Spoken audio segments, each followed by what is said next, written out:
Plus two second year समस्त छात्र छात्री मानक मु स्वागत करुच्ची पिला माने आमर यूट्यूब चैनल रे पिले आज क्लास रे पिले आमे आलोचना करिबा बहुत गुरुत्वपूर्ण जिनस उपरे कि सर आमे लॉन्ग क्वेश्चन केमिति लिखिबु साहित्य रो एमआईएल लॉन्ग क्वेश्चन हमकु केमिति लिखिबु तमे माने देखि पारुथबो पछरे पिले गोटे लॉन्ग क्वेश्चन लागिची क्लियरली देखा जाउ नथियो बट तुम गोटे लॉन्ग क्वेश्चन देखा जाउथिबो तो ये जो लॉन्ग क्वेश्चन टा हमें लिखिबा एमआईएल लॉन्ग क्वेश्चन केमिति लिखिबा बेसी समय नेबिनी 4 रु 5 मिनिट भितर वीडियोटी को शेष पर्यंत देखिया को समस्त को रिक्वेस्ट कहीं जदि तुम वीडियोटी को देखुच long question MIL long question टा पूरा क्लियर गोटे भी मार्क 0.5 मार्क भी एमआईएल लॉन्ग क्वेश्चन रे कटिबो नाही तमरो एटा को माइंड करथिबो। देखो एमआईएल लॉन्ग क्वेश्चन हमर 5 मार्क रो पडुची आर्ट्स पिलांकर 5 मार्क साइंस पिलांकर 5 मार्क कॉमर्स पिलांकर भी पिले माने 5 मार्क पडुची तो समस्तंकर जतबेले 5 मार्क लेखा एमआईएल लॉन्ग क्वेश्चन पडुची तो प्रथमटी प्रश्न उठुची हमें केते पेज रो लिखिबु। देखो पिले माने केते पेज रो लिखिबो ना 1.5 रु 2 पेज भितर समाप्त करिया को चेष्टा करिवो अति कम से कम जो मन लिखिबो 1.5 पेज रे अधिक लिखिले टिके 2.5 पेज हे गले चलिबो गोटे गोटे क्वेश्चन अछि टिके लॉन्ग निए 2.5 पेज हे जाय बट 3 पेज को जीवनी बट 1.5 पेज रो 2.5 पेज भितर लिखिया पड़िबो कम रे लिखिले 1.5 पेज अधिक लिखिले 2.5 पेज भितर एमआईएल लॉन्ग क्वेश्चन लिखिबो। आउ कोन प्रथम पॉइंट सरला लॉन्ग क्वेश्चन नो फुल मार्क केमति पाइबो काना खाता देखला बेला हम को जिंसोडा को ध्यान दो अधिक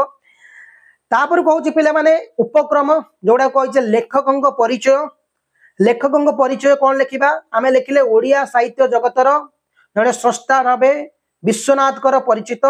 से तांकर ई जो प्रबंध गुड़िक मध्यरु इतिहास प्रबंधटी अन्यतम अटे तांको लेखा अति उच्च कोटीर अति हृदयस्पर्शी समाज को अनेक दिग्दर्शन प्रदान करिछि तांकर अनेक गुडे लेखा एई लेखा गुड़िक मध्यरु इतिहास प्रबंधटी लेखाटी अति उच्च कोटीर ओके से जने साहित्यिक मानक मध्यरु प्रथम धाड़ीर साहित्यिक प्रबंधिक जाथिबे लिखिबो ये रहिला लेखकक परिचय 40 रु 50 टी शब्द मध्यरे कि अति कम 30 टी शब्द मध्यरे हमको लेखकक परिचय दवा पड़िबो। लेखकक परिचय पिले माने गोटे पारा हला तापर को हमें विषय वस्तु को जीवा गोटे पारा करिया विषय वस्तु 4टा पारा करिवो देखो हमको 5टा पारा रे गोटे लॉन्ग क्वेश्चन को एंड करिया पड़िबो लेखकक परिचय गोटे पारा आउ 3टा पारा हबो विषय वस्तु मु 5टा पारा कहली पारा माने गोटे पारा को हमें केते धाड़ी लिखिबा 5 रु 6 धाड़ी गोटे पारा हमरो 5 रु 6 धाड़ी बा 60 रु 50 रु 60 शब्द रहउथिया दरकार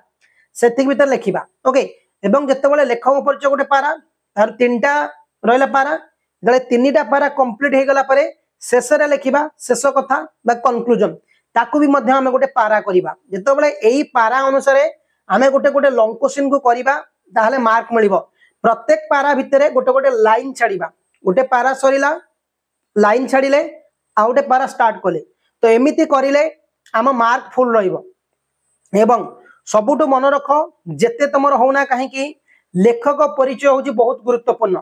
बिना लेखकक परिचय रे तुमको मार्क एमआईएल मिलिबो नाही 2 मार्क कि 1.5 मार्क तुमको लेखकक परिचय रे दिया जिवो 1.5 रु 2 मार्क जते तुम लेखकक परिचय रे मार्क पाउचो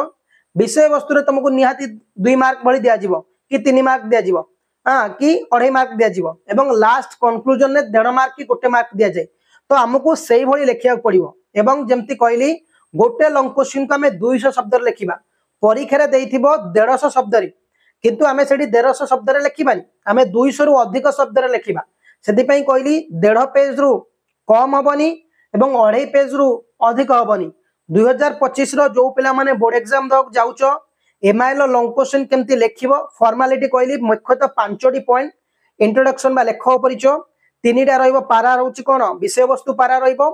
ओके ये 4टा गला पारा शेष कथा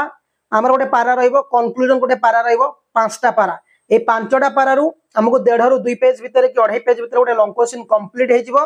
5 रु 5 मिलिवो आ जो माने हमर व्हाट्सएप ग्रुप रे जॉइन हैनो डेली क्लास होची डिस्क्रिप्शन लिंक दे आइची जॉइन हे जिवो थैंक यू पिला माने जय हिंद।